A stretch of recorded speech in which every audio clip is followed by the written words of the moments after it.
मैं ओंकार हूं, दूसरों का हित करने वालों के लिए गंगा की पवित्र धार हूं, किंतु अहित करने वालों के लिए वज्र का प्रहार हूं। मैं ओंकार हूं। शिवाज्ञा पाकर ब्रह्मदेव वरदान देने के लिए भीमासुर के सामने प्रकट होते हैं। इच्छित वरदान न मिलते देख कर्कटी क्रोधित हो उठती है, परंतु भीमासुर कर्कटी की उपेक्षा करके ब्रह्म कृपा प्राप्त करता है। भीमासुर की सफलता से प्रसन्न राक्षस वीर उत्साहित होकर उसकी जय जयकार करते हैं। महाराज कुंभकर्ण के पुत्र वरदानी राक्षस राज भीमासुर की बंद करो ये जय जयकार। ये राक्षस जाति का शत्रु है। अपने पिता के प्रतिशोध को पूर्ण ना करके इसने हमारी भावनाओं को ठेस पहुंचाई है, विश्वासघात किया है। ये तुम क्या कह रही हो माता? मत कहो मुझे माता, मैं तुम्हारा त्याग करती हूँ। भला होता यदि तुम्हारे पिता कुंभकर्ण की मृत्यु का समाचार सुनकर मैं भी आत्महत्या कर लेती। भला होता रक्तांबरी, यदि इसे जन्म देने से पूर्व ही तुम मुझे रोक लेती। अब मैं तुम्हें छोड़कर जा रही हूँ। माता, मेरी बात सुनो, इस प्रकार मुझे छोड़कर मत जाओ। सावधान भीम, यदि अपने पुत्र होने का ढोंग करके तू मेरे पीछे आया तो मैं किसी पर्वत से कूदकर आत्महत्या कर लूंगी। हाँ।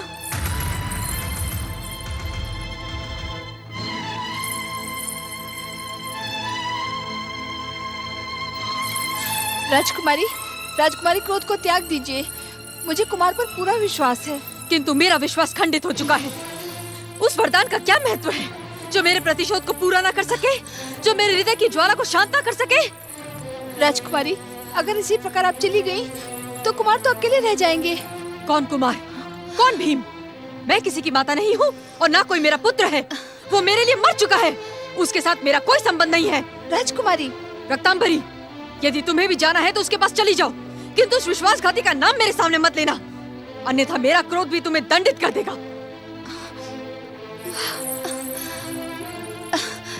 यदि ब्रह्मदेव की बात ना मानकर मैं उनसे वरदान ना मांगता तो मेरी तपस्या व्यर्थ हो जाती, किंतु अब यह वरदान पाकर मुझे हर्ष नहीं, दुख हो रहा है, भयानक दुख। मेरी माता मुझे छोड़कर चली गई। यह वरदान मेरे लिए वरदान नहीं, शाप बन गया है, शाप।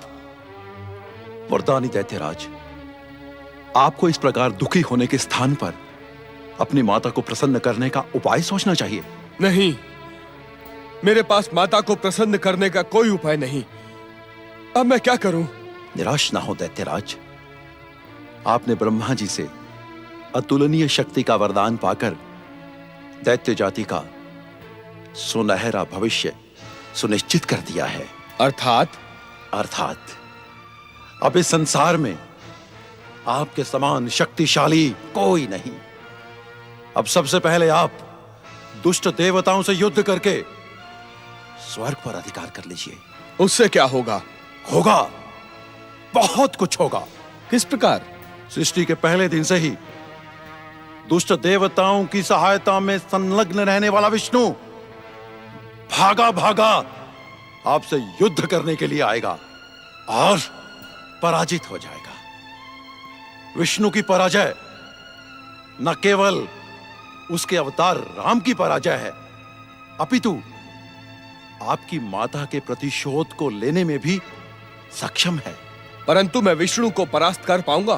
क्यों नहीं दैत्यराज, यदि ब्रह्मा जी का वरदान सच्चा है तो अवश्य कर पाएंगे। यह मत भूलो दैत्यराज कि ब्रह्मा जी ने केवल राम को ना परास्त करने की शक्ति प्रदान करना अस्वीकार किया था, विष्णु का तो उन्होंने नाम तक नहीं लिया। सत्य कहते हैं आप। माता को प्रसन्न करने का यह सर्वोत्तम उपाय है। राक्षस वीरों, हम अभी और इसी समय स्वर्ग की ओर अभियान करेंगे। हमारी वरदानी शक्ति के आगे देवताओं को पराजित होना ही होगा। चलो राक्षस वीरों। महाबलशाली महाराज कुंभकर्ण के पुत्र वरदानी राक्षस राज भीमासुर की अतुलनीय शक्ति से संपन्न भीमासुर और देवताओं के मध्य घोर संग्राम हुआ। राक्षसों की तामसी शक्ति को ब्रह्मदेव की सात्विक शक्ति के वरदान ने तीव्र और प्रखर कर दिया। भीमासुर के वरदानी प्रहारों का देवता और देवसेना सामना न कर सकी। देवराज इंद्र के संग देवगण प्राण बचाकर रणभूमि से भाग निकले। तभी आकाश में देवताओं को रोकते हुए श्री हरि विष्णु ने प्रकट होकर कहा, धन्य है तुम्हारा पराक्रम देवताओं। रणभूमि में लड़ने वाले वीर तो अपने प्राणों को न्यौछावर कर देते हैं अथवा प्राण ले लेते हैं, और तुम रणभूमि में कायरों की भांति पीठ दिखाकर भागाए। धन्य हो देवताओं, धन्य हो। देवताओं, अपने सम्मान को लज्जित ना करो। जाओ भीमासुर से युद्ध करो, जाओ। नहीं श्रीहरि, हम उस दुष्ट की वरदानी शक्ति को पराजित नहीं कर सकते। तो हंसते हंसते रणभूमि में अपने प्राण त्याग कर वीर गति को प्राप्त हो जाओ, क्योंकि रणभूमि में प्राण त्यागने वाले वीर की वीरता इतिहास के पृष्ठों पर स्वर्णाक्षरों से लिखी जाती है। श्रीहरि, ऐसा आप क्यों कह रहे हैं? सृष्टि के प्रथम दिन से आप सदैव ही देवताओं के हितरक्षक रहे हैं। हम रणभूमि का त्याग करके आपकी शरण में आ गए हैं। अब हम आपके शरणागत हैं श्रीहरि। हमारे सम्मान की रक्षा करते हुए उस दुष्ट का नाश कीजिए। हे शरणागत वत्सल भगवान श्री हरि विष्णु जी, हम शरण में आए हुए देवताओं को निराश न करें। भीमासुर को पराजित करके हमारा खोया हुआ गौरव प्रदान करें प्रभु। देवगणों, हमें युद्ध में केवल विजय प्रिय है। हम युद्ध भूमि में तभी उतरते हैं जब शत्रु की पराजय और हमारी विजय सुनिश्चित हो। ये आप क्या कह रहे हैं जगदीश्वर? क्या भीमासुर से युद्ध करने में आपकी विजय सुनिश्चित नहीं है? वरुण देव, आपके इस प्रश्न का उत्तर विश्व को गति देने वाले विश्वनाथ भगवान शिव ही दे सकते हैं।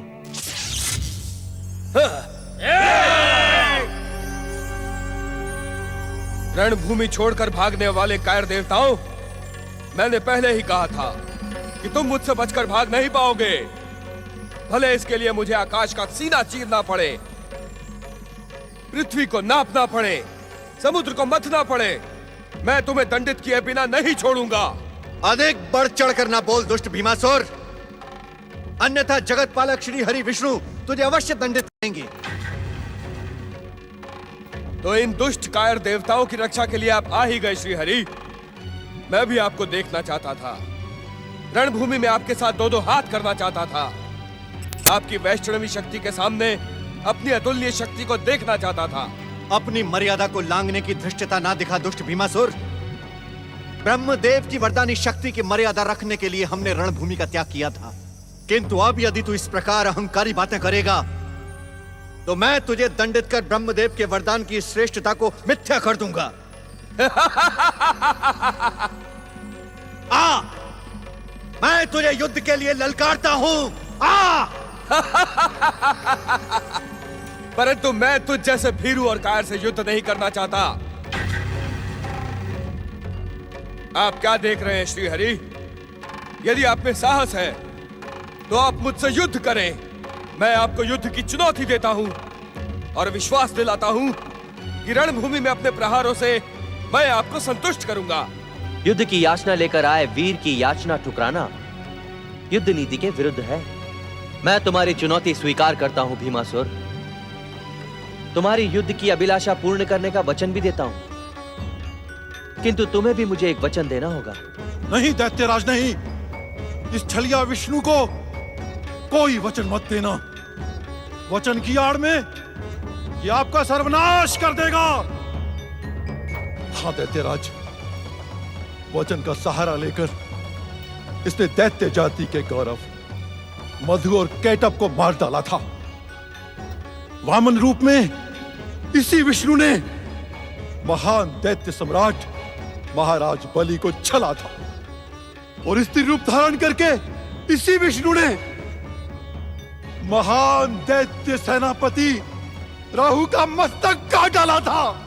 इसकी बातों में मत आना दैत्यराज, मत आना। पहले मुझे इनकी बात सुन लेने दें। कहे श्री हरि कहे, युद्ध के लिए मैं आपको क्या वचन दे सकता हूं? अपनी मृत्यु को छोड़कर मैं युद्ध करने के लिए कोई भी वचन दे सकता हूं। कहे। तुम धन्य हो भीमासुर, धन्य है तुम्हारी बुद्धि और धन्य है तुम्हारा विवेक। दैत्यराज, प्रशंसा करके ये छलिया आपको छलने की भूमिका बना रहा है। इसकी बातों में मत आओ, मत आओ। आप शांत रहें, मैं अपना भला बुरा जानता हूं। कहे श्री हरि, आपको युद्ध करने के लिए कौन सा वचन चाहिए? मुझे युद्ध से घृणा है भीमासुर, क्योंकि युद्ध भूमि में अहंकार, अभिमान और स्वार्थ की भावना प्रचारित होती है। परंतु जब युद्ध अनिवार्य होता है तो मैं ही युद्धाग्नि में प्राणों की संविदा डालता हूं और मैं ही प्राणों की आहुति ले लेता हूं। तो क्या अब युद्ध अनिवार्य हो गया है? हाँ, क्योंकि मैं तुम्हारी याचना ठुकराकर तुम्हें और अधिक अभिमानी बनाना नहीं चाहता हूं। इसीलिए मैं तुम्हारी चुनौती स्वीकार करता हूं भीमासुर। इस युद्ध में राक्षसों की ओर से केवल तुम लड़ोगे और देवताओं की ओर से केवल मैं लड़ूंगा, जिससे युद्ध भूमि में व्यर्थ का रक्तपात ना हो।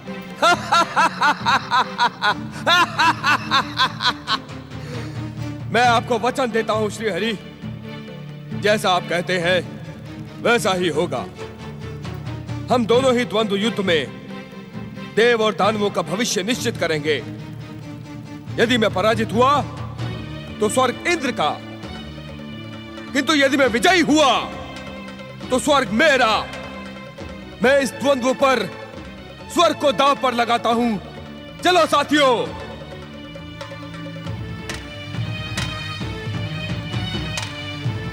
युद्ध की याचना लेकर तुम आए थे भीमासुर, इसी कारण प्रथम प्रहार का अधिकार मैं तुम्हें देता हूं।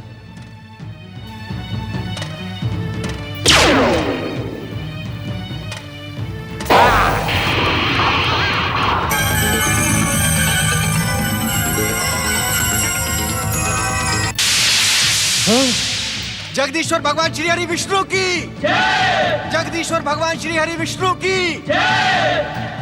अभी युद्ध का अंतिम परिणाम नहीं आया है, ये देवता विष्णु की जय जयकार क्यों कर रहे हैं? देवता छलिया कायर और दुष्ट हैं। मेरे बार बार मना करने पर भी दैत्यराज ने मेरी बात नहीं मानी। ये पराजय उसी का परिणाम है।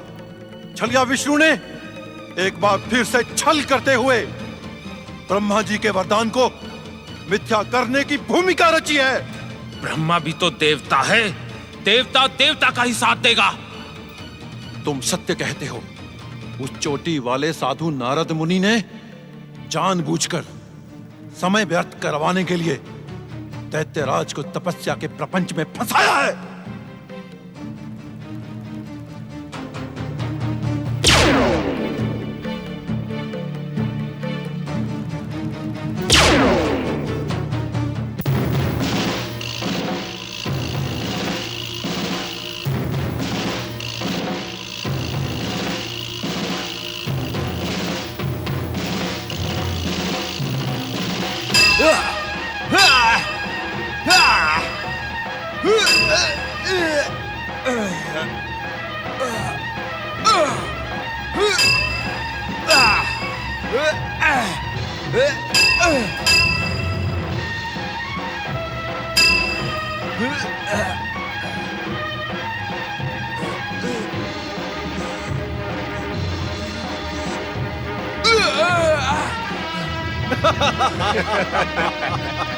अभी भी समय है दुष्ट भीमासुर, अपनी दुष्टता के लिए श्री हरि विष्णु से क्षमा मांग ले और पाताल लोक के अंधकार में जाकर छिप जा, अन्यथा तेरी मृत्यु निश्चित है।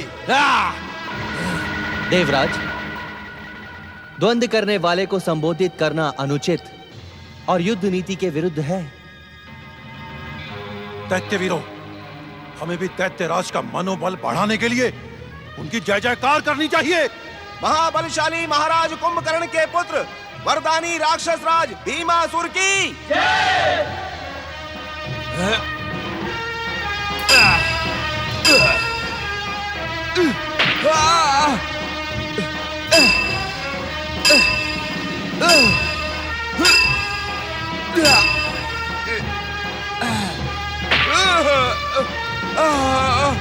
भगवान श्री हरि विष्णु की जगदीश्वर श्री हरि विष्णु की भगवान श्री हरि विष्णु की परम पिता ब्रह्मदेव।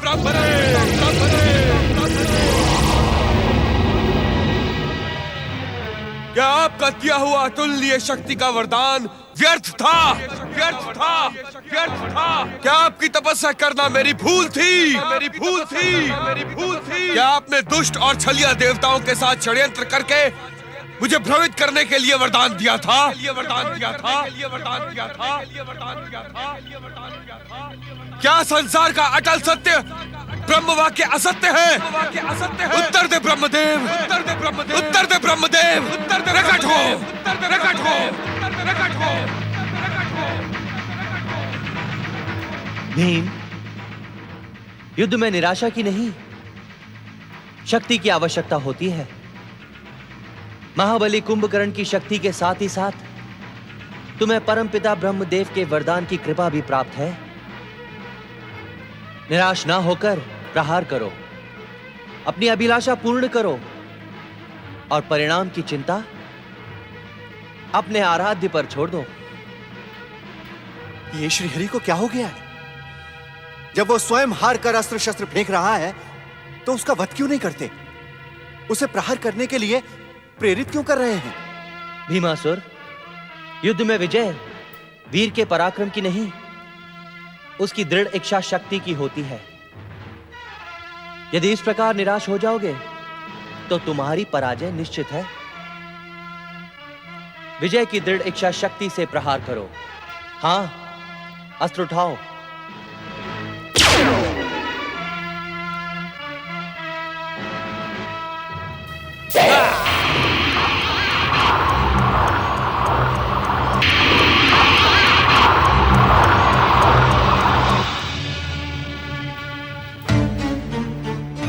महाबलशाली महाराज कुंभकर्ण के पुत्र वरदानी राक्षस राज भीमासुर की।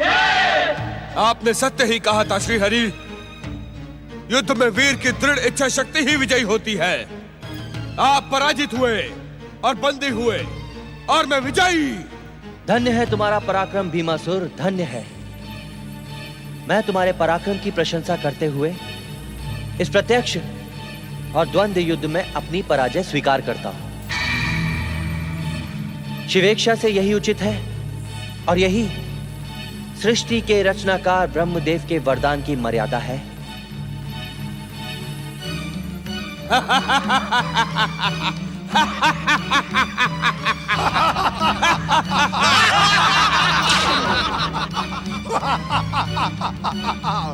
चलिया विष्णु पराजित होकर अदृश्य हो गया है। आज दैत्य जाति के लिए सबसे महान दिन है। विष्णु को पराजित करके दैत्यराज भीमासुर ने अपनी कीर्ति को अमर किया है। राक्षस वीरों, देवताओं के अदृश्य होने से पहले इन्हें बंदी बना लो।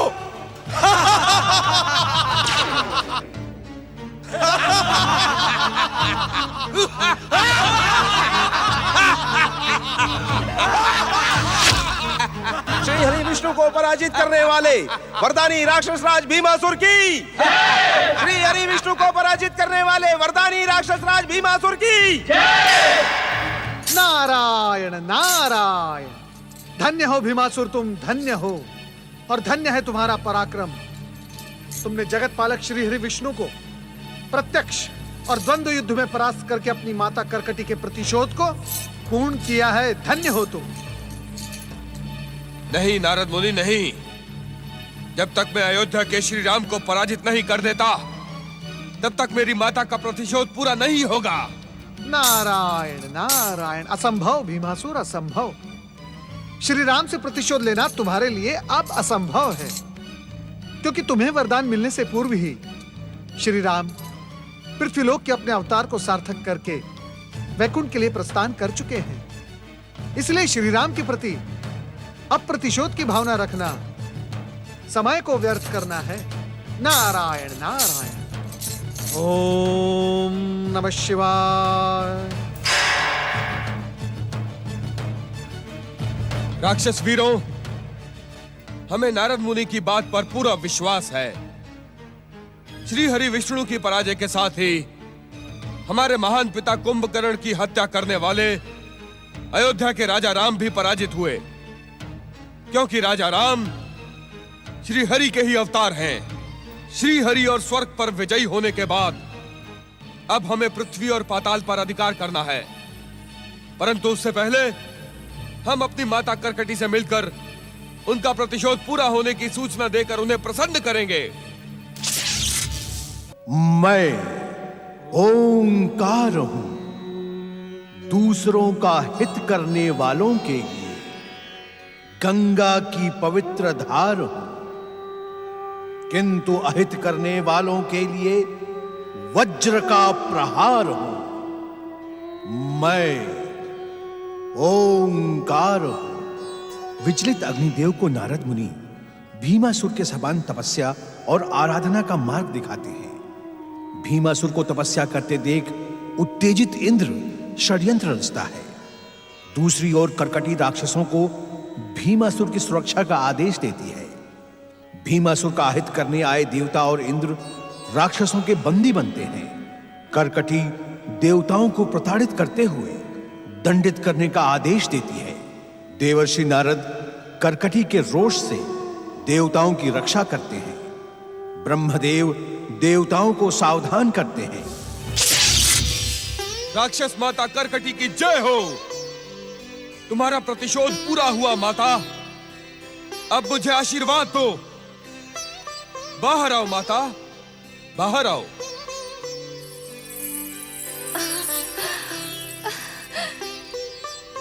कुमार, अपनी विजय के लिए मेरी बधाई स्वीकार करो।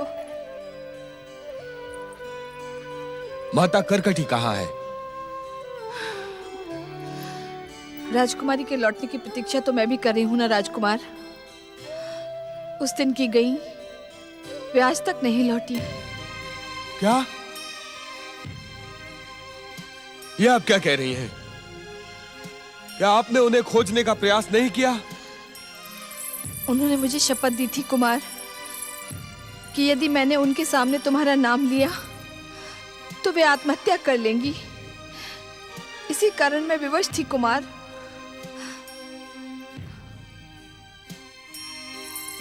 ये क्या कर रहे हैं कुमार? मैं तो केवल तुम्हारी दासी हूं। आप भी मेरी माता समान हैं। आज मैं अपनी माता का प्रतिशोध पूरा करके उनसे आशीर्वाद लेने आया था, परंतु मुझ अभागे को अपनी माता का आशीर्वाद भी प्राप्त नहीं हुआ। काकी, आपको मुझ पर एक उपकार करना होगा। आप आदेश करें कुमार। किसी भी प्रकार मेरी माता को ढूंढकर उन्हें इस बात की सूचना दें कि उनका प्रतिशोध पूरा हुआ। मैंने न केवल स्वर्ग पर विजय प्राप्त की है, अपितु प्रत्यक्ष और द्वंद्व युद्ध में श्री हरि विष्णु को भी परास्त किया है। यह सूचना पाते ही वे प्रसन्न होकर लौट आएंगी। आपको यह सूचना उन तक पहुंचानी होगी काकी। जैसी कुमार की आज्ञा। परंतु कुमार, स्वयं माता को खोजने जाते तो अधिक उचित होता। नहीं काकी, माता करकटी तक ये शुभ समाचार आपको ही पहुंचाना होगा। अभी मेरा अभियान पूरा नहीं हुआ। मुझे पृथ्वी लोक पर भी अधिकार करना है। अपने पृथ्वी अभियान को सफल करने के लिए वरदानी भीमासुर विशाल राक्षसी सेना लेकर निकल पड़ा। अनेक राज्यों पर अधिकार करते हुए वो कामरूप देश पहुंचा, जहां के राजा परम शिव भक्त महाराज सुदक्षिण, जो राजा होते हुए भी स्वयं को शिव चरणों का दास समझते हुए सदा ऋषि वेश में अपना राजकाज संभालते हैं।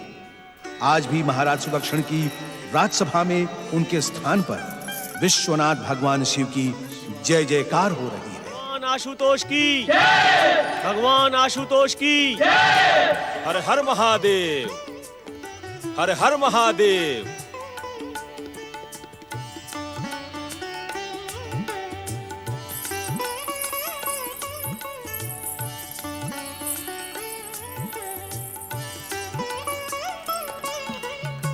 महाराज, ये हमारा सौभाग्य है कि हमारी राजसभा में भगवान शिव के परम भक्त ऋषि सुभद्र की चरण धूलि का स्पर्श हुआ है।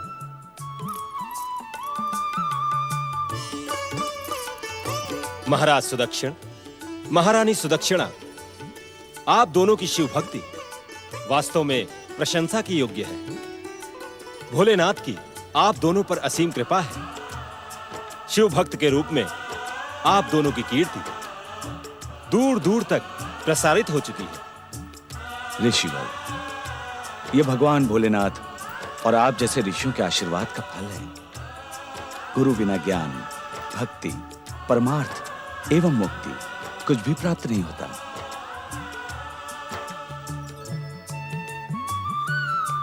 महाराज, इस पावन शिव भक्ति को प्राण रहते अपने हृदय से दूर न कीजिएगा। कैसा भी संकट आए, शिव चरणों में दृढ़ रहिएगा। ऋषिवर, शिव कृपा से आप वर्तमान, भूत और भविष्य सभी कुछ जानते हैं। क्या आपको कहीं से ऐसा संकेत मिला है कि हम पर कोई आकस्मिक संकट आने वाला है? भगवान शिव की लीला अत्यंत रहस्यपूर्ण होती है महारानी। कभी कभी दुष्टों को दंडित करने के लिए वे अपने सच्चे भक्तों की कठोर परीक्षा लेते हैं। कभी कभी किसी महान जनहित के कार्यों को पूरा करने के लिए ऐसी परिस्थितियां उत्पन्न कर देते हैं कि जिसकी हम कल्पना भी नहीं कर सकते। इस समय हम एक आवश्यक बात कहने के लिए ही यहाँ आए हैं। ऋषिवर, क्या आपको अपनी बात कहने के लिए एकांत की आवश्यकता है? नहीं महाराज, हमें एकांत की नहीं, ध्यान की आवश्यकता है। अर्थात? महाराज, जो बात हम कहने जा रहे हैं उसे आपके साथ साथ यहाँ उपस्थित हर राजपुरुष को भी गंभीरता और ध्यान से सुनना आवश्यक है, क्योंकि हमारी बात का संबंध केवल आपसे नहीं, पूरे कामरूप देश से है। महाराज सुदक्षिण, महारानी सुदक्षिणा और कामरूप के राजपुरुषों, मैं आप सबसे केवल इतना ही कहना चाहता हूं कि अब तक आप सबने जिस परम शिव भक्ति को अपने मन में दृढ़ कर रखा है उसे निर्बल ना होने दीजिएगा। एक क्षण के लिए आपका मन शिव भक्ति से भटकना नहीं चाहिए। शिव भक्ति से ही आपकी और आपके राज्य की बड़े से बड़े संकट से रक्षा होगी।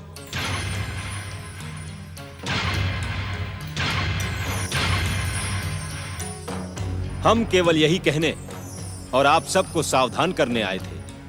भगवान शिव आप सबका कल्याण करे। हर हर महादेव, हर हर महादेव, हर हर महादेव। महाराज, क्या गुरुदेव? महारानी सुदक्षिणा, गुरुदेव तो हमारी शिव भक्ति को दृढ़ करने आए थे। आप किसी प्रकार की शंका न करें। ओम नमः शिवाय, ओम नमः शिवाय, ओम नमः शिवाय। राजकुमारी करकटी, कहाँ हैं आप?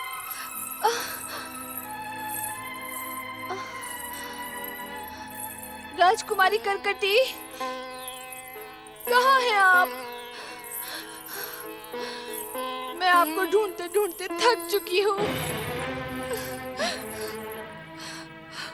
मुझे क्षमा कर देना कुमार। मैं आपकी माता राजकुमारी करकटी को ढूंढने में सफल नहीं हुई। वे न जाने कहाँ चली गई है। अगर प्राणों ने साथ दिया तो मैं उन तक आपका संदेश पहुंचाने का पूरा प्रयास करूंगी, पूरा प्रयास करूंगी।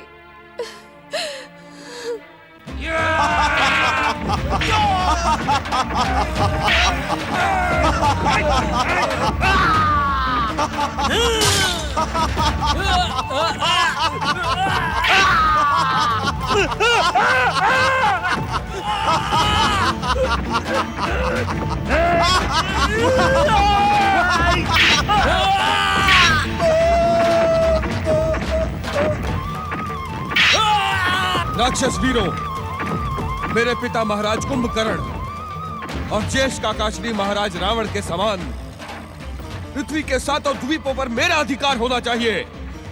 जाओ, हर द्वीप पर अधिकार कर लो। जो तुम्हारी बात माने उसे जीवन, और जो ना माने उसे मृत्यु दंड दो। जाओ।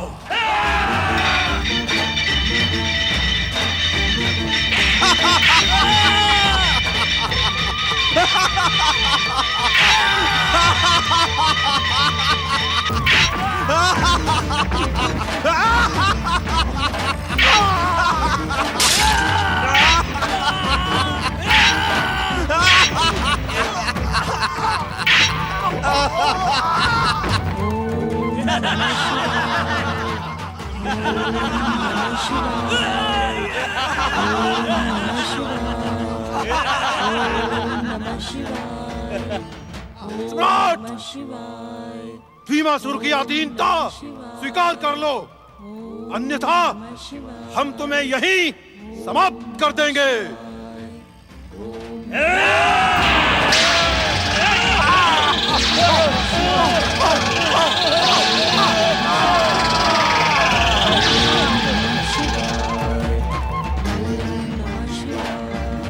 नारायण नारायण नारायण, भजमन नारायण नारायण। राजकुमारी करकटी, कहाँ है आप? कहाँ है आप राजकुमारी करकटी? कहाँ है आप राजकुमारी? मैं आपको खोजते खोजते थक चुकी हूँ। कहाँ है आप? कहाँ है आप? नारायण नारायण। तो रक्तांबरी भगवान भोलेनाथ की कृपा से अपनी स्वामिनी राक्षस माता करकटी को मिलने में सफल नहीं हुई। नारायण नारायण। अब तो मुझे ही पुत्र और जीवन से विमुख हो चुकी राक्षस माता करकटी को सजग और प्रेरित करना होगा। चलो नारद।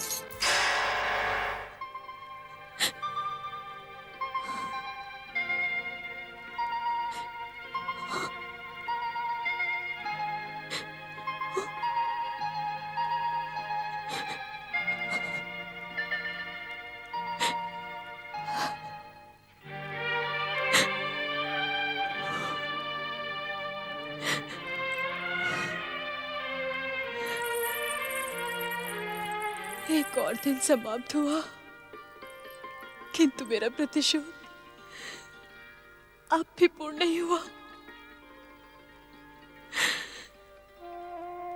मुझे क्षमा करें महाराज कुंभकर्ण। मुझे पता नहीं था कि आपका पुत्र कुपुत्र होगा।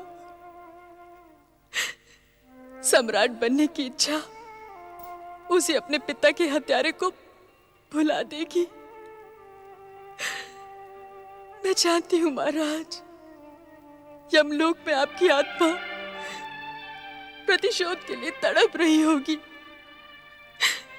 किंतु मैं क्या करूं? मैं विवश हूं, मैं विवश हूं। नारायण नारायण। तुम्हारा आंसू बहाना व्यर्थ है राक्षस माता करकटी। तुम्हारा पुत्र मर्यादा पुरुषोत्तम श्री राम से प्रतिशोध ले ही नहीं सकता। तुम्हारा प्रतिशोध पूर्ण करने के लिए तुम्हारे पुत्र ने न केवल स्वर्ग अपितु जगत पालक श्री हरि विष्णु को द्वंद्व युद्ध में परास्त किया है। किसी की जय और पराजय से मेरा कोई संबंध नहीं है। मैं तो केवल राम, लक्ष्मण और हनुमान की पराजय का समाचार सुनना चाहती हूँ। नारायण नारायण। राक्षस माता करकटी, प्रतिशोध की बात को मन से निकाल दो। कैसे निकाल दूं नारद मुनि? इसी प्रतिशोध को पूरा करने के लिए तो ये विधवा अपने पति की मृत्यु के पश्चात भी जीवित है।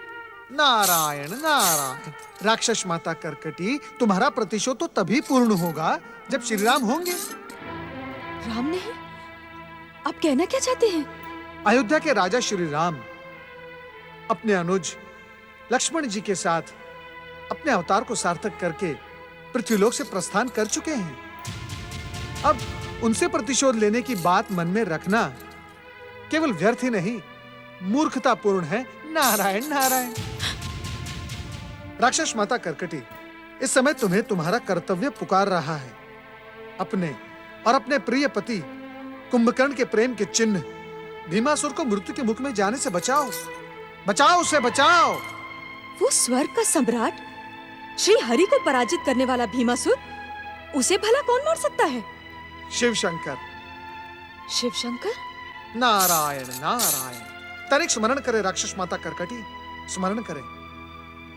भीमासुर को वरदान देते समय परमपिता ब्रह्मा जी ने क्या कहा था?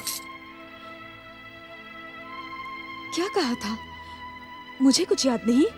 नारायण नारायण, मैं याद दिलाता हूं। परमपिता ब्रह्मा जी ने कहा था, यदि तुम्हारा पुत्र भीमासुर शिव भक्तों को सताएगा तो उसका अंत भगवान भोलेनाथ के हाथों निश्चित है। इस समय तुम्हारा पुत्र भीमासुर पृथ्वीवासी शिव भक्तों को सता रहा है। पृथ्वी पर प्रेम करने वाले और अपने भक्तों पर असीम प्रेम करने वाले भगवान भोलेनाथ अपने भक्तों की करुण पुकार को अनसुनी कभी नहीं करेंगे। उसे रोको, उसे रोको, अन्यथा नारायण नारायण। किंतु मैं तो उससे सारे संबंध तोड़ चुकी हूँ। नारायण नारायण। राक्षस माता कर्कटी, माता और पुत्र का संबंध तोड़ने से कभी नहीं टूटता। माता और पुत्र का संबंध उतना ही पवित्र होता है जितना पति और पत्नी का। और राक्षस माता, अपने मृत पति के लिए अपने जीवित पुत्र का जीवन दांव पर न लगाओ। उसे रोको, उसे रोको राक्षस माता कर्कटी, उसे रोको, अन्यथा तुम्हारे पास ये आंसू बहाने के अतिरिक्त कुछ भी शेष नहीं बचेगा। जाओ, उसे रोको। पुत्र पुत्र पुत्र भीम। नारायण नारायण। धन्य है भोलेनाथ आप और आपकी लीला। धन्य है भोलेनाथ, कुछ ऐसी लीला करें आप कि राक्षस माता कर्कटी अपने पुत्र को सद्बुद्धि देने में सफल हो जाए। नारायण नारायण।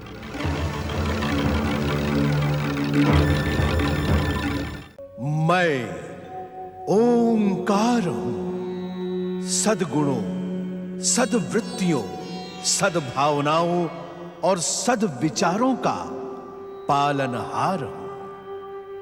मैं ओंकार हूं। शिव भक्त महाराज सुदक्षिण और महारानी सुदक्षिणा को सुभद्र ऋषि सावधान करते हैं। राक्षसों के प्रहार से भगवान शिव अपने भक्त सुदक्षिण की रक्षा करते हैं। नारद से भीमासुर की सफलता का समाचार सुनकर प्रसन्न कर्कटी शिव भक्तों पर अत्याचार की बात सुनकर विचलित हो जाती है। उधर सुदक्षिण की सभा से प्राण बचाकर आए सैनिकों को भीमासुर क्रोध के साथ कहता है, बंदी बनाकर हमारे सामने प्रस्तुत क्यों नहीं किया? जिसने हमारे अनेक वीर राक्षस सैनिकों को समाप्त कर दिया, उसे जीवित रहने का कोई अधिकार नहीं। उसका जीवित रहना हमारी वरदानी शक्ति पर कलंक है। राक्षस वीरों और सेना नायक को महाराज सुदक्षिण ने नहीं बल्कि शिवलिंग से निकली तेज ज्योति ने मारा है। क्या बकवास कर रहे हो तुम? क्या हमारे सेना नायक असलोम भी राक्षस वीरों के साथ मारे गए?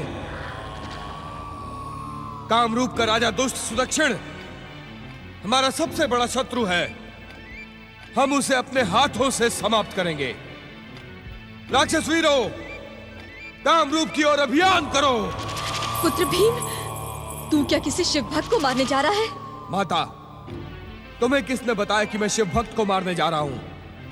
उसी चोटी वाले नारद मुनि ने, जिसने तुझे ब्रह्मा जी की तपस्या का परामर्श दिया था। पुत्र, यदि तूने किसी शिव भक्त को सताने का प्रयास किया तो शिव का प्रकोप तुझे क्षमा नहीं करेगा पुत्र, नहीं करेगा।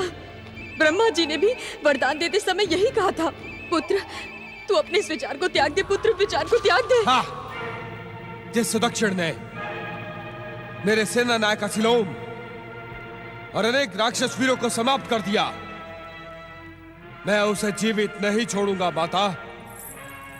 यदि मैंने उस दुष्ट सुदक्षिण को दंडित ना किया तो मुझे इस पृथ्वी का सम्राट कौन स्वीकार करेगा? नहीं पुत्र, मैं तुझे इस प्रकार मरने नहीं दूंगी पुत्र। मैं तुझे जाने नहीं दूंगी। मेरा मार्ग छोड़ो माता, मुझे जाने दो। नहीं पुत्र, मैं तुझे जाने नहीं दूंगी। तुम मुझे रोकने वाली कौन होती हो? वरदान पाते ही तुमने मेरा साथ छोड़ दिया।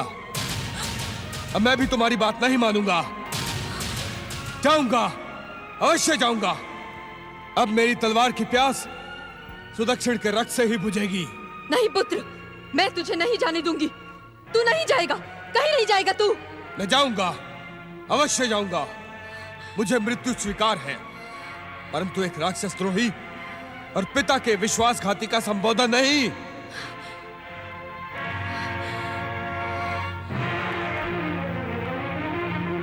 अपनी माँ को अपमानित एवं कलंकित करने वाले भीम, जहाँ मैं तुझे श्राप देती हूँ कि तू जीवित नहीं रहेगा। तुझ जैसे कपूत का तो मर जाना ही अच्छा है।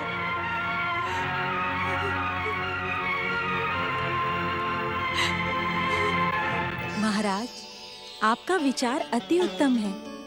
आज से हम निरंतर शिव पूजन का संकल्प प्रारंभ कर देंगे।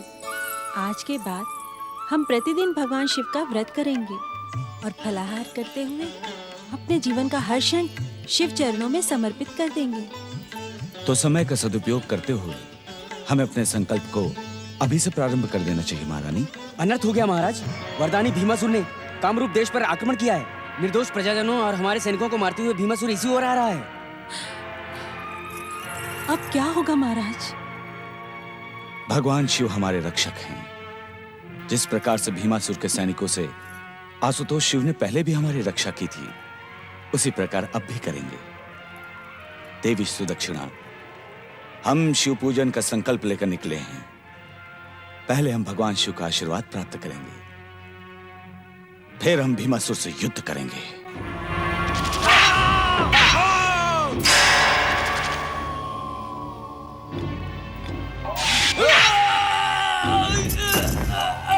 दुष्ट सुदक्षिण, तुम्हें राक्षस विद्रोह का दंड देने के लिए हम स्वयं आए हैं। दंड या पुरस्कार देने के अधिकारी केवल सृष्टि के नियंता भगवान शिव हैं भीमासुर। तुम चाह कर भी हमारा कुछ नहीं बिगाड़ सकते, कुछ नहीं। यदि शिव कोप के पात्र नहीं बनना चाहते तो जैसे आए वैसे ही वापस चले जाओ।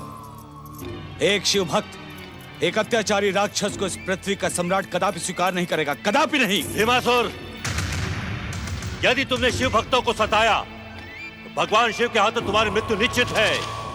यदि तूने किसी शिव भक्त को मारने का प्रयास किया तो शिव का प्रकोप तुझे क्षमा नहीं करेगा। राक्षस वीरों, इस राक्षस शत्रु को बंदी बनाकर सह्याद्री के कारागार में डाल दो। यदि कल तक इसने हमें इस पृथ्वी का सम्राट स्वीकार नहीं किया तो हम इसी खड़क से इसके सर को धड़ से अलग कर देंगे। फिर चाहे परिणाम कुछ भी हो। स्वामी, मैं भी आपके साथ बंदीगृह चलूंगी। संकट की इस घड़ी में मैं आपसे अलग नहीं रह सकती, कदापि नहीं। ओम ब्रह्माय नमः। अनर्थ हो गया परमपिता, अनर्थ हो गया। संसार में ब्रह्म वाक्य मिथ्या हो गया परमपिता। आज दुष्ट भीमासुर इस शिवभक्त को सताने में सफल हो गया। परमपिता अपनी आंखें खोले, आंखें खोले परमपिता। अपनी आराधना, अपनी साधना को विराम दे परमपिता, अपनी आंखें खोले। अन्यथा दुष्ट भीमासुर पृथ्वीलोक अपने अत्याचारों से मत डालेगा परमपिता, अपनी आंखें खोले।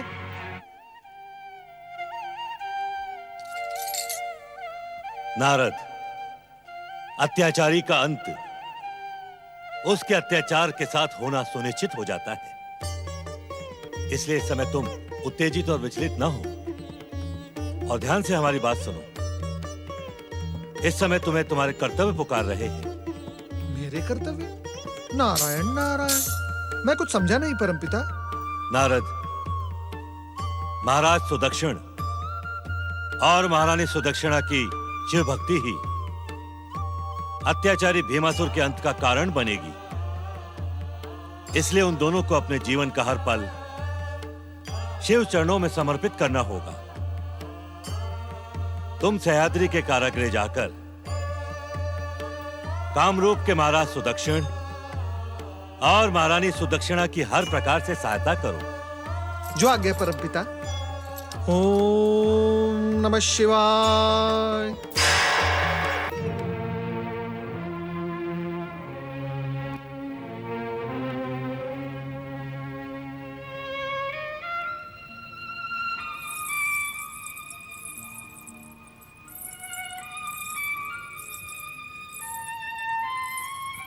महाराज, किस सोच में पड़ गए हैं आप? हम कितनी बार आपसे पूछ चुके हैं, लेकिन आप हमारे प्रश्न का उत्तर ही नहीं देते।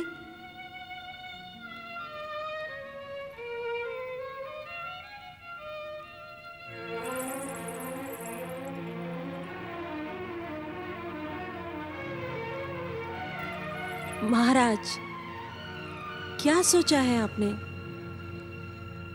सोचना हमारा काम नहीं महारानी। अब हमारे लिए जो कुछ भी सोचना होगा भगवान भोलेनाथ सोचेंगे। तुम इस प्रकार चिंतित ना हो। मेरी बात मानिए महाराज, और इस दुष्ट राक्षस को पृथ्वी का सम्राट स्वीकार कर लीजिए, अन्यथा ये हमें जीवित नहीं छोड़ेगा। अधिक से अधिक भीमासुर हमें मार सकता है। हमें अपने प्राणों का मोह नहीं है देवी। जीवन और मृत्यु तो भगवान शिव के अधीन है। यदि शिव इच्छा होगी तो हमें मृत्यु भी स्वीकार है, परंतु प्राण रहते हम अपनी शिव भक्ति पर कोई आंच नहीं आने देंगे। देवी, हमने निरंतर शिव पूजन का जो संकल्प लिया था उसमें बहुत विलंब हो चुका है। अब हमें एक क्षण भी व्यर्थ किए बिना स्वयं को शिव चरणों में समर्पित कर देना चाहिए। ये आप क्या कह रहे हैं महाराज? इस कारागृह में ना तो शिवलिंग है और ना शिव पूजन के योग्य कोई सामग्री। हम पूजन कैसे करेंगे? भगवान न पूजन सामग्री के भूखे होते हैं और न ही आडंबर के। भगवान तो भाव और भावना देखते हैं। देवी, भगवान शिव शंकर हमारे हृदय में विराजमान हैं। हम उन्हीं को साक्षी मानकर अपने संकल्प का पूजन प्रारंभ करेंगे। ओम नमः शिवाय, ओम नमः शिवाय, ओम नमः शिवाय, ओम नमः शिवाय।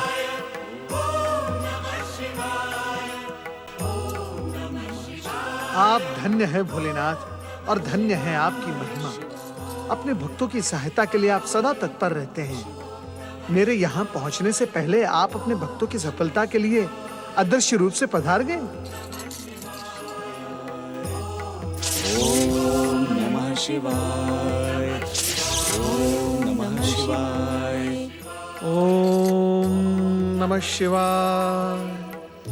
भोलेनाथ, भोलेनाथ, जब आप इस सह्याद्री के कारागृह में पधार ही गए हैं तो कृपया अपने इन भक्तों को अपने साक्षात दर्शन भी दें।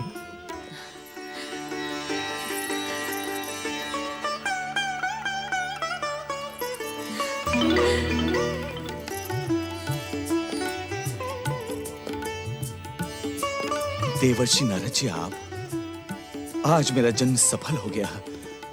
आपके दर्शन पाकर मैं माया मोह के अनेक बंधनों से मुक्त हुआ। नारायण नारायण। महाराज सुदक्षिण, महारानी सुदक्षिणा, जिन पर भगवान भोलेनाथ की कृपा हो, उन्हें मोह माया का बंधन तनिक भी कष्ट नहीं पहुंचा सकता। परमपिता ब्रह्मा जी की आज्ञा से जो संदेश मैं यहाँ सुनाने आया था, शिव इच्छा से वो संदेश मेरे आने से पूर्व ही यहाँ पहुंच चुका है। इसी प्रकार अपने जीवन का प्रत्येक क्षण भगवान भोलेनाथ के चरणों में समर्पित करते रहो। भगवान भोलेनाथ आप दोनों की रक्षा करेंगे और अत्याचारी को दंडित भी करेंगे। यही परमपिता ब्रह्मा जी का संदेश है। आप दोनों का कल्याण हो। ओम नमः शिवाय।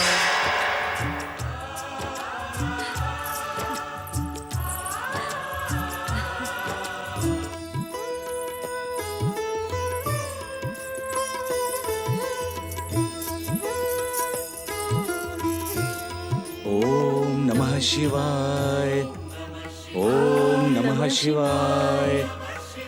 ओम नमः शिवाय।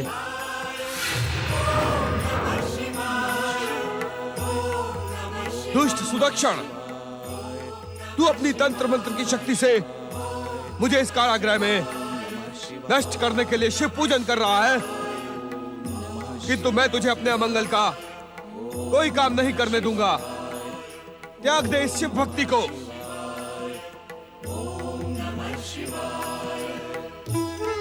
यदि तूने मुझे अभी और इसी समय इस संसार का सम्राट स्वीकार नहीं किया, तो मैं ब्रह्मा की चेतावनी और अपनी माता करकटी की बात को भूलकर तुम दोनों को यमलोक पहुंचा दूंगा।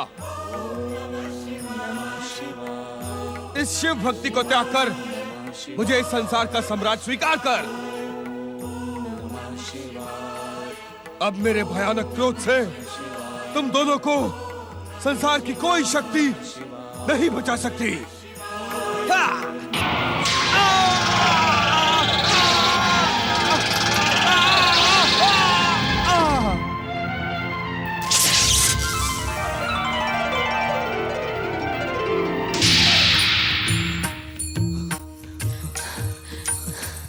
जय हो प्रभु।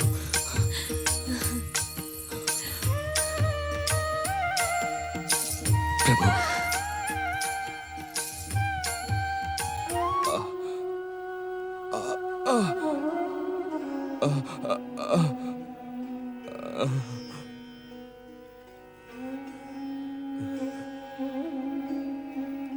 मुझे वरदान देते समय ब्रह्मदेव ने और यहां आने से पूर्व माता करकटी ने बार बार सावधान किया था, परंतु मैंने अपने अभिमान और अहंकार के कारण आपके भक्तों को सताने का भयानक पाप किया था। हे भोलेनाथ, मैं पापी हूं, अपराधी हूं, परंतु आप तो दया के सागर हैं, क्षमा के प्रतीक हैं। हो सके तो मुझे क्षमा कर दीजिएगा। कुछ ऐसा करें प्रभु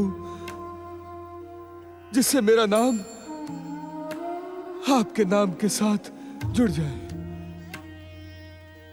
जिससे भविष्य और संसार में कोई भी मुझ जैसा दुष्कर्म करने का दुस्साहस ना करे और मेरी मृत्यु सार्थक हो। ओम नमः शिवाय। ओम नमः शिवाय। ओम नमः शिवाय। ओम नमः शिवाय।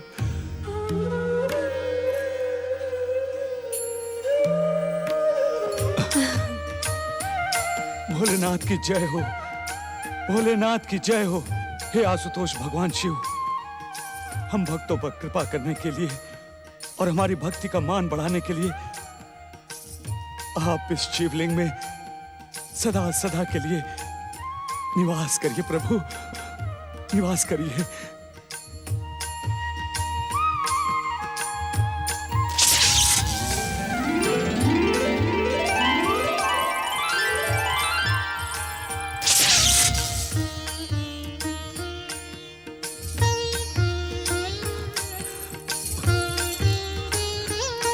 भगवान भोलेनाथ की जय।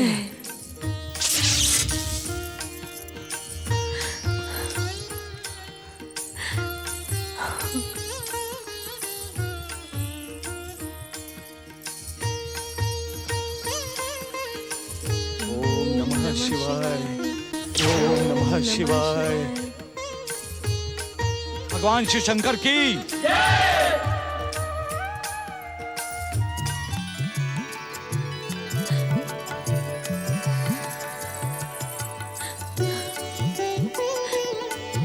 अपने अंत समय में भीमासुर ने न केवल पश्चाताप किया, अपितु परम पावन पंचाक्षरी मंत्र का स्मरण करते हुए अपने प्राण त्याग दिए। इसी कारण भोलेनाथ भगवान शिव ने अपनी इच्छा और कृपा से भीमासुर की भक्ति को सुदृढ़ करने के लिए इस तीर्थ का नाम भीमा शंकर सुनिश्चित किया है। सभी का कल्याण करने वाले भगवान भीमा शंकर की तीर्थराज भीमा शंकर की महिमा के साथ ही महाराज सुदक्षिण और महारानी सुदक्षिणा की शिव भक्ति की कीर्ति भी अनंत कालों तक अमर रहेगी। भगवान भीमाशंकर की यात्रा करने वाला भक्त किसी भी प्रकार के भय, आतंक और अत्याचार से मुक्त हो जाएगा। देवराज, इस तीर्थ यात्रा के प्रभाव ने आपके भय को भी दूर कर दिया है। भीमासुर के अंत ने आपके लिए स्वर्ग के द्वार पुनः खोल दिए हैं। जाएं देवराज, स्वर्ग का सिंहासन आपकी प्रतीक्षा कर रहा है। परंतु देवराज, जाने से पहले इस पावन तीर्थ की पवित्र स्मृति अपने हृदय में बैठा लो और अपने जीवन का प्रत्येक क्षण शिव चरणों में समर्पित कर दे, जिससे आपका भविष्य और स्वर्ग शिव कृपा से सुरक्षित रहें।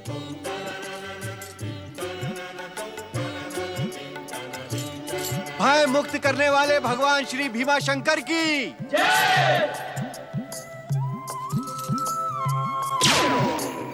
शिव के भक्त जनों ने पुकारा जब संकट पड़ने पर, शिव के भक्त जनों ने पुकारा जब संकट पड़ने पर, तब तब ज्योतिर्लिंग में पधारे अजर अमर शिव शंकर। मैं ओंकार हूं, सद्गुणों, सद्वृत्तियों, सद्भावनाओं और सद्विचारों का पालनहार हूं। मैं ओंकार हूं। करकटी भीमासुर को विश्वासघाती मानते हुए अपमानित करती है। रक्तांबरी भी करकटी को समझाने में असफल रहती है। राक्षस वीरों की बात मानकर माता की प्रसन्नता के लिए भीमासुर स्वर्ग अभियान पर निकल पड़ता है। पराजित देवताओं को श्री हरि विष्णु प्रताड़ित करते हैं। भीमासुर की चुनौती पर श्री हरि विष्णु रक्तपात के स्थान पर द्वंद्व युद्ध करना स्वीकार कर लेते हैं। श्री हरि विष्णु के उत्साहित करने पर भीमासुर श्री हरि को बंदी बना लेता है। अजय अमर शिव शंकर, अजय अमर शिव शंकर, अजय अमर शिव शंकर, अजय अमर शिव शंकर, अजय अमर शिव शंकर, अजय अमर शिव शंकर, अजय अमर शिव शंकर, अजय अमर शिव शंकर।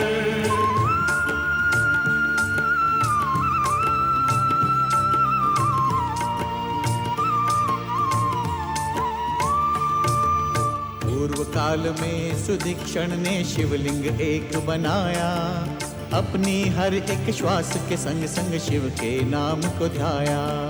भीमासुर को पता चला तो शिवलिंग निकट वो आया, करने लगा अपमान वो शिव का, क्रोध में था भरमाया।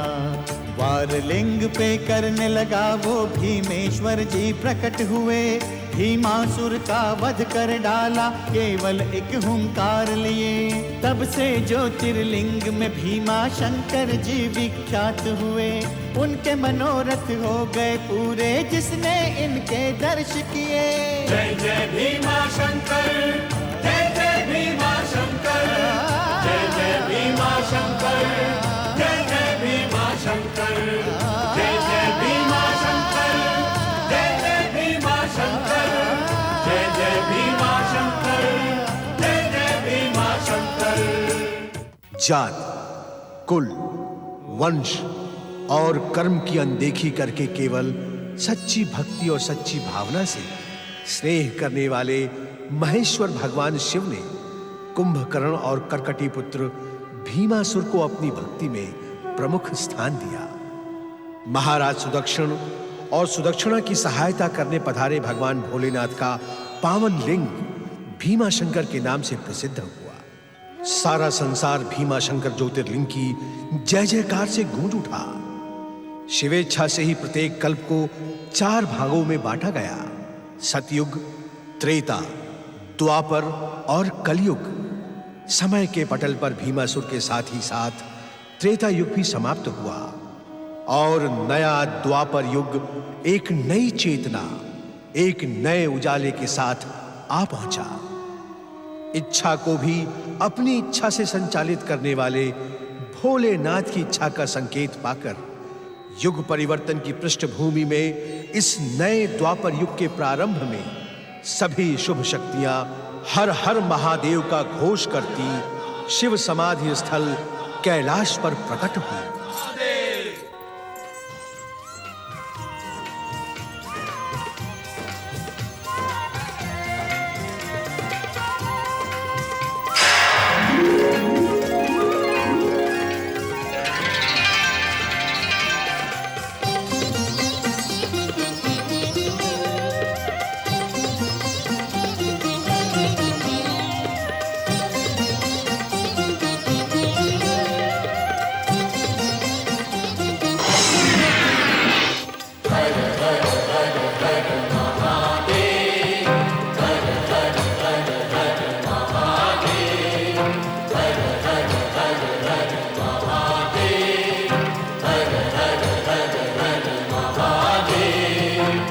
सब देवों के देव तुम ही हो, सब देवों के देव तुम ही हो। हर हर हर हर महादेव, हर हर हर हर महादेव, हर हर हर हर महादेव, हर हर हर हर महादेव, हर हर हर हर महादेव। हर हर महादेव, हर हर महादेव। ओम नमः शिवाय। परमपिता, प्रार्थना के मध्य भगवान भोलेनाथ का ये रूप परिवर्तन किस बात का संकेत है? नारद, इस संसार के कण कण में महादेव ही समाये हुए हैं। इस संसार के हर रूप में भगवान शिव ही तो हैं। भगवान शिव अपनी इच्छा से कोई भी कैसा भी रूप धारण कर सकते हैं। नारद, नारद, एक बात और है। चमत्कारी शिव लीला के इस रहस्य को यदि तुम बुद्धि और विवेक से जानने का प्रयास करोगे तो अवश्य ही जान पाओगे। नारायण नारायण। परमपिता, बुद्धि और विवेक साथ नहीं दे रहे हैं। शिव इच्छा से आज हमें जिस शिव स्वरूप के दर्शन हुए हैं उसका रहस्य समझ में नहीं आ रहा है परमपिता। नारद, सदाशिव भगवान भोलेनाथ की परम कल्याणकारी लीला का रहस्य शिव भक्तों के लिए सदा अनजाना नहीं रहता। किंतु श्रीहरि, नारद, आश्चर्य की आवश्यकता नहीं। श्रीहरि विष्णु का कथन सत्य का प्रमाण है। हम अपने भक्तों के वश में हैं। हमारे भक्त प्रश्न और जिज्ञासा के चक्रव्यूह में गोते नहीं मारते। रूप परिवर्तन का यह संकेत सरल और साधारण है। शिव शिव शिव शिव शिव शिव। भोलेनाथ, जो आपके लिए सरल और साधारण होता है वही हम जैसे अज्ञानियों के लिए असाधारण और कठिन। भोलेनाथ, कृपया करके आपके इन भक्तों को इस शिवलीला का रहस्य बताएं। नारद, सृष्टि परिवर्तनशील है। एक छोटे से कण से लेकर विशाल पर्वत तक सब कुछ परिवर्तित हो रहा है। परिवर्तन की यही गति जीवन को सुख, संतुष्टि और कल्याण का संदेश देती है। परिवर्तन की इसी धारा में बहते हुए हमारी सृष्टि सतयुग, त्रेता युग की यात्रा करते हुए अब द्वापर युग के द्वार पर खड़ी है। नारायण नारायण। भोलेनाथ, हम अज्ञानियों को इस बात का ज्ञान ही नहीं था कि अब हम एक नए युग में प्रवेश करने जा रहे हैं। इस ज्ञान के साथ इतना और भी जान लो नारद कि आने वाला हर युग नवीनता के साथ ही साथ प्रचलित मान्यताओं, परंपराओं और आस्थाओं को नष्ट भ्रष्ट करने का प्रयास करता है। वो सब कुछ अपनी दृष्टि से देखने का प्रयत्न करता है। यदि इस दृष्टि में रचना की भावना और सत्यता होती है तो सृष्टि खिल उठती है, परंतु स्वार्थ और विध्वंस होता है तो सृष्टि त्राहिमाम करके आर्तनाद करने लगती है। यह रूप परिवर्तन करके हमें महादेव ने उन स्थितियों से सावधान करने का प्रयास किया है। तो क्या आने वाला नया युग द्वापर किसी विध्वंस और विस्फोट का संकेत लेकर आ रहा है श्रीहरि? देवराज इंद्र, शुभ और अशुभ के मध्य संघर्ष तो सृष्टि के पहले दिन से ही चल रहा है। अब तक जो हुआ वो अच्छा था, जो अब हो रहा है वो भी अच्छा ही हो रहा है, और जो भविष्य में होगा वो भी अच्छा और शुभ ही होगा। इसलिए चिंता करने की कोई आवश्यकता नहीं है। धन्य धन्य भोलेनाथ, आप धन्य हैं। अब कृपा करके इतना और बता दें कि इस नए युग का मुख्य उद्देश्य क्या होगा? नारद, इस द्वापर युग में दैत्य शक्तियों का प्रभाव कम होगा। यह तो शुभ संकेत है महादेव। बात पूरी होने से पहले ही अपने अनुमान से कुछ कह देना विद्वानों की भाषा में अज्ञान माना जाता है देवराज। क्षमा क्षमा भोलेनाथ, क्षमा। इसका अर्थ ये नहीं कि ये दैत्य शक्तियां पाताल में जाकर छुप जाएंगी, अपितु ये दैत्य शक्तियां इस नए युग में मानव को माध्यम बनाकर अपना स्वार्थ पूर्ण करेंगी और सदा के समान शुभ कार्य में बाधा डालेंगी। स्वार्थी मनुष्यों और दुष्ट शक्तियों के इस मिलन से धर्म का स्थिर पांव डगमगाने लगेगा। धर्म पर संकट उत्पन्न होगा। अब तक धर्म पर अटल रहते हुए गर्व करने वाले अनेक प्राणी धर्म का साथ छोड़कर अधर्मी, अत्याचारी, अनैतिक और अन्यायी बनकर अशुभ शक्तियों का साथ देंगे। किंतु परमपिता, ऐसे में धर्म की स्थिति क्या होगी? भोलेनाथ, क्या द्वापर युग में सभी प्राणी अधर्मी हो जाएंगे? ऐसा ना कभी हुआ है, ना ही कभी होगा। सृष्टि के संतुलन में धर्म और अधर्म दो पहलू हैं। अधर्म सदैव अपने दुष्कर्मों से धर्म के पलड़े को झुकाने का प्रयास करता है, किंतु अंत में विजय धर्म और सत्य की होती है। और इस नए युग का मुख्य उद्देश्य भी धर्म संस्थापना ही होगा। प्रभु, इस धर्म संस्थापना के सूत्रधार कौन होंगे? जिज्ञासु नारद, युग, धर्म और धर्म की संस्थापना के लिए प्रारंभ हो रहे इस द्वापर युग में जगत पालक श्री हरि विष्णु पुरुषोत्तम अवतार धारण करेंगे। पुरुषोत्तम अवतार? पुरुषोत्तम अवतार? हाँ, ये द्वापर युग भविष्य में पुरुषोत्तम श्री कृष्ण के युग के नाम से जाना जाएगा। श्री हरि अवतार श्री कृष्ण पृथ्वी के समस्त जीवों को प्रेम, योग, ज्ञान और भक्ति की प्रेरणा देते हुए धर्म की संस्थापना करेंगे। नारायण नारायण। भोलेनाथ, क्या पिछले युग के समान इस नए युग में अन्य शुभ शक्तियां अवतार धारण नहीं करेंगी? अब तक तो ऐसा नहीं कहा गया नारद। सतयुग और त्रेता युग के समान इस युग में भी अनेक शुभ शक्तियां अवतार धारण करके श्री हरि विष्णु के पुरुषोत्तम अवतार श्री कृष्ण को धर्म की संस्थापना में योगदान देंगी। प्रभु, घटने से पहले ही घटना को जान लेने की उत्सुकता अनुचित है नारद। अपनी प्रतिभा और पुरुषार्थ से तुम इस नए युग द्वापर के साक्षी बनो। आपका कल्याण हो।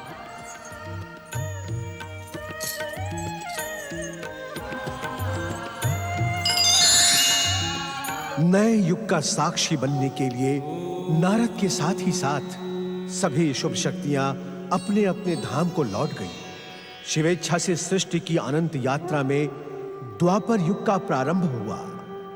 ऋषिपुत्री शकुंतला और महाराज दुष्यंत के प्रेम से जन्मे महाराज भरत के नाम से ऋषियों की इस पवित्र आर्य भूमि को भारतवर्ष के नाम से भी संबोधित किया गया। परम शक्तिशाली शिव भक्त और सत्य पर आस्था रखने वाले महाराज भरत के नाम से भारतवर्ष में वीरों को जन्म देने वाले भरत कुल की परंपरा चल पड़ी। इसी महान कुल में समय के साथ जन्मांध धृतराष्ट्र, पांडु और दासी पुत्र विदुर का जन्म हुआ। महाराज धृतराष्ट्र के पुत्र कौरव और महाराज पांडु के पुत्र पांडव कहलाए। स्वार्थ भरी महत्वाकांक्षा और प्रतिशोध से जलते कौरवों ने अपने मामा शकुनी की कुटिल नीति को द्यूत के पांसों पर सफल बनाते हुए पांडवों को पराजित कर 12 वर्ष के वनवास और 1 वर्ष का कठोर अज्ञातवास झेलने पर विवश कर दिया।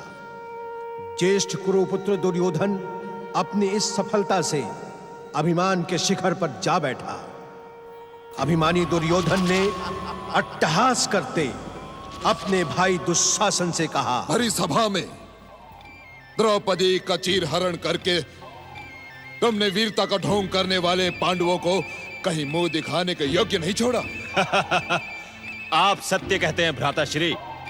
मुझे पूरा विश्वास है कि हस्तिनापुर से निकलकर अपमान और कलंक का दंश धोने के लिए पांडव चुल्लू भर पानी में डूब मरे होंगे। ऐसे घोर अपमान के बाद भ्राता कोई वीर जीवित नहीं रह सकता। परंतु अभी तक मेरे घोर शत्रु पांडवों के मृत्यु का समाचार क्यों नहीं आया? क्यों नहीं आया? कहीं ऐसा तो नहीं कि पांडवों को धूत क्रीड़ा में पराजित देखकर हमारे गुप्तचर सुस्त हो गए? सुस्त तो नहीं भ्राताश्री, परंतु निश्चिंत तो हम भी हो गए हैं। जब तक पांडव हमारे सामने शत्रु बनकर हस्तिनापुर में थे, तब तक हम दिन रात उन्हें नीचा दिखाने की योजना बनाते रहते थे। अब जबकि द्यूत क्रीड़ा में पांडव पराजित होकर 12 वर्षों का वनवास और 1 वर्ष के कठोर अज्ञातवास के लिए निकल चुके हैं, तब मानो ऐसा लगता है कि हमारे लिए कोई काम ही ना बचा हो।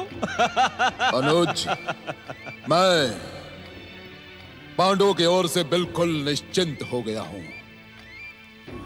लज्जा के दंड से भले ही पांडव जीवित बच जाएं, परंतु वन का कठोर जीवन उनके मनोबल को नष्ट भ्रष्ट कर देगा। पांडु, प्रणाम मामा श्री। आयुष्मान बाबा। मामा श्री, जब से आपने पांडवों को धूत क्रीड़ा में पराजित किया है, तब से आपके चलने, आपके उठने, आपके बैठने, आपके सोचने में विजय का विजय घोष सुनाई देता है। विजय वीर मामा श्री की जय हो। दुशासन बोलो, विजय वीर मामा श्री की जय हो। पांडु, मैंने सदैव तुमसे ये कहा है कि केवल मेरे पास से नहीं है, ये तो मेरी सेना है, सेना। मामा श्री, मुझे तो पूरा विश्वास है कि सोते जागते हर समय पांडवों को आपके पासों की सेना दिखाई देती होगी। हतभागा युधिष्ठिर तो चौंक चौंक कर पौ बारा कहते हुए रात में भी उठ बैठता होगा। सावधान बच्चों, सावधान रहो। ये जो मेरे 500 की सेना है ना, इन्हीं के कारण तुम्हें आज ये महान अवसर और विजयश्री प्राप्त हुई है। परंतु कहीं ऐसा ना हो, कहीं ऐसा ना हो कि 13 वर्षों के पश्चात वो पांडव वापस यहां आकर अपने राज्य की मांग करने लगे। असंभव, असंभव मामा श्री, क्योंकि जिस ओर पांडव गए हैं, वहां से हस्तिनापुर लौट कर आने का कोई मार्ग नहीं है मामा श्री। भ्राताश्री ठीक कहते हैं मामा श्री। अब पांडव नहीं, पांडवों की मृत्यु का दुख भरा समाचार लौट कर आएगा। हाँ मामा श्री, हाँ, मैं भी उसी समाचार की प्रतीक्षा कर रहा हूं। बस भांजो, महान अफसर हंसी ठट्टों में उड़ा देने वाला नहीं है। याद रहे कि जब तक तुम्हारे शत्रु ये पांडव जीवित हैं, तब तक तुम इस राज्य के एक छत्र सम्राट कभी नहीं बन सकते दुर्योधन। क्योंकि तुम्हारे शत्रु का जीवित रहना तुम्हारे लिए संकट का एक बड़ा कारण बन सकता है। इसलिए तुम्हारे लिए अच्छा यही रहेगा कि तुम अपने आमोद प्रमोद और हंसी ठट्टों को भूलकर इस समय ये विचार करो कि शत्रु को कैसे समाप्त करना है भांजे।